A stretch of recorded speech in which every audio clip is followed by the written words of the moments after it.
Panic gripped a community in Enugu State after a failed kidnap attempt led to the shocking discovery of decomposing bodies and ritual activities in the compound of a native doctor identified as Ezeani.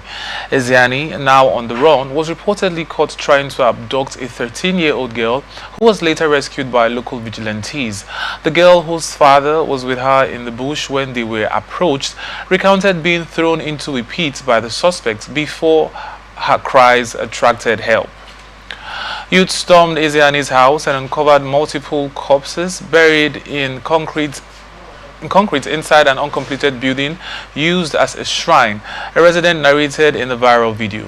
The Enugu State Police Command confirmed the incident. A spokesperson, SP Daniel Ndukwe, said 3 suspects, Uche Kingsley Agumba, 33, Lo Nweze Onyedikachi, 36, and Ejike Oding Wampa, 38, have been arrested. 2 corpses, 1 male and 1 female, were recovered from the site, and the rescued girl was reportedly moments away from being killed. A 4th suspect, said to be a security guard, confessed to visiting the shrine for ritual purposes, claiming he was told to conduct a water sacrifice and protect the premises. Enugu State government has since demolished the structures linked to the crimes. Commissioner of Police CP Maman Bitrus Yiwa visited the scene and ordered a manhunt for the fleeing Ezeani, praising the swift action of the vigilante team and community members. Wow, what do you make of this story, sir? I mean, it's another reality in our society. You know, rituals, kidnapping, one of the major cases of insecurity, and the whole idea of ritual and ritual killings has always baffled me, because while that's for me, I want to believe that there is a reason or a justification that some people who are involved in this act think about the whole idea of ritual and ritual killings. Because I don't think you can convince me enough to tell me that killing someone else is going to give me money. There is no logic in it. I understand that maybe for some reason it's a traditional or traditionalist mentality or approach, but the fact still remains that killing a human being is a crime. There is no law in this universe, on this earth, in this part of the world, that justifies ritual killing as a thing. You get where I'm coming from. So the fact that you are even involved in it alone is a crime. So when people do these things, I just wonder. Of course, they probably feel they wouldn't be caught. But now, when you are being caught, you have to dance to the music. You have to dance to the music. And just like I keep saying when I come on the show, we need to ensure that our justice system is precise, to the letter.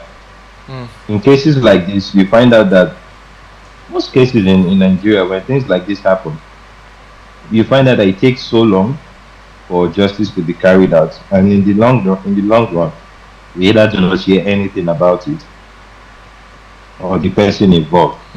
I could begin to list a few cases that we have even had over years that now we don't even know what what happened to those. So not to digress, but I'm sure you get what I mean. Yes, exactly. Popular cases like this where things like this happen. At the end of the day, we don't hear about it anymore.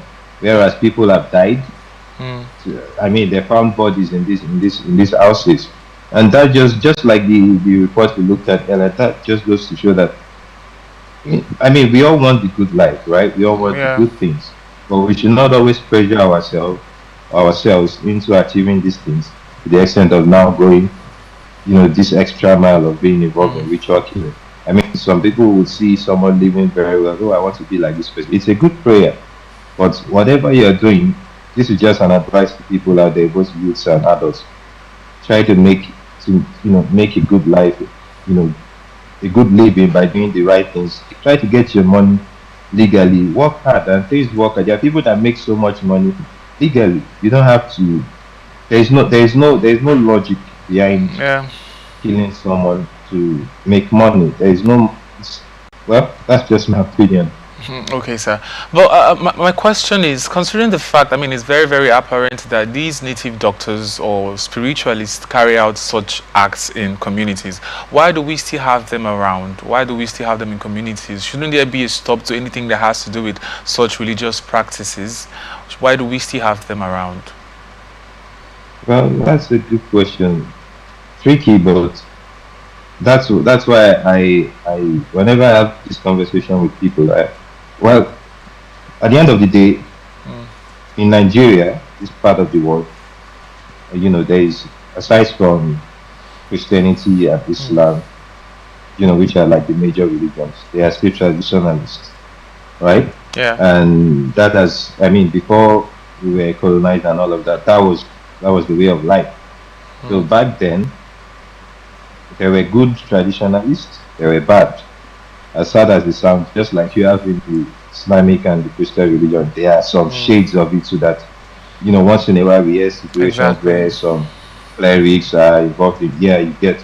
So Mm, it has always been like that. So I don't think they can scrap out traditional religion completely. But I think I've had this discussion on the show. But what I think they can do, or we mm, can do as a society, one of the things, I don't want to call it a mistake, but one of mm, the things we need to look at as a country is how to build our own system for ourselves, right?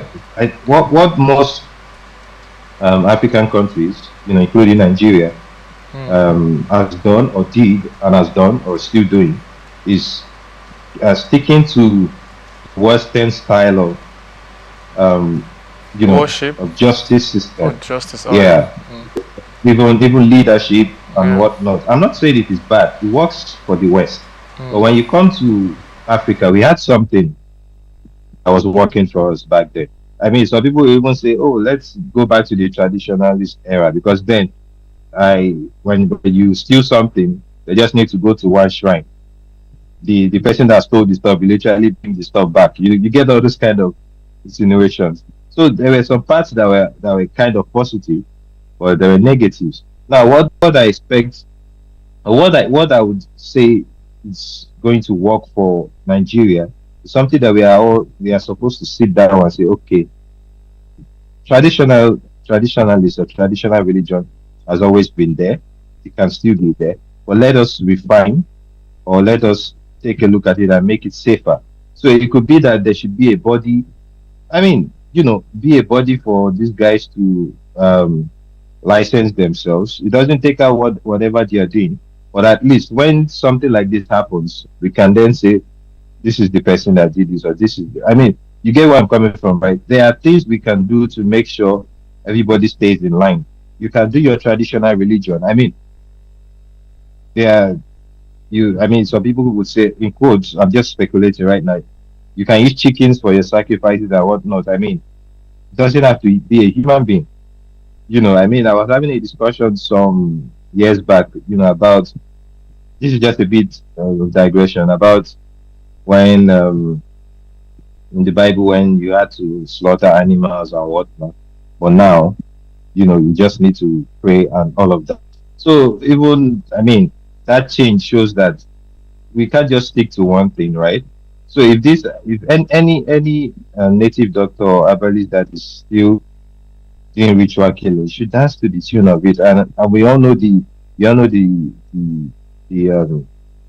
what's the word to use now? When someone commits a crime of murder, right? According to the law, we all know what's supposed to be the reaction. But when we don't have fixed laws and justice system, we just find out these things keep happening.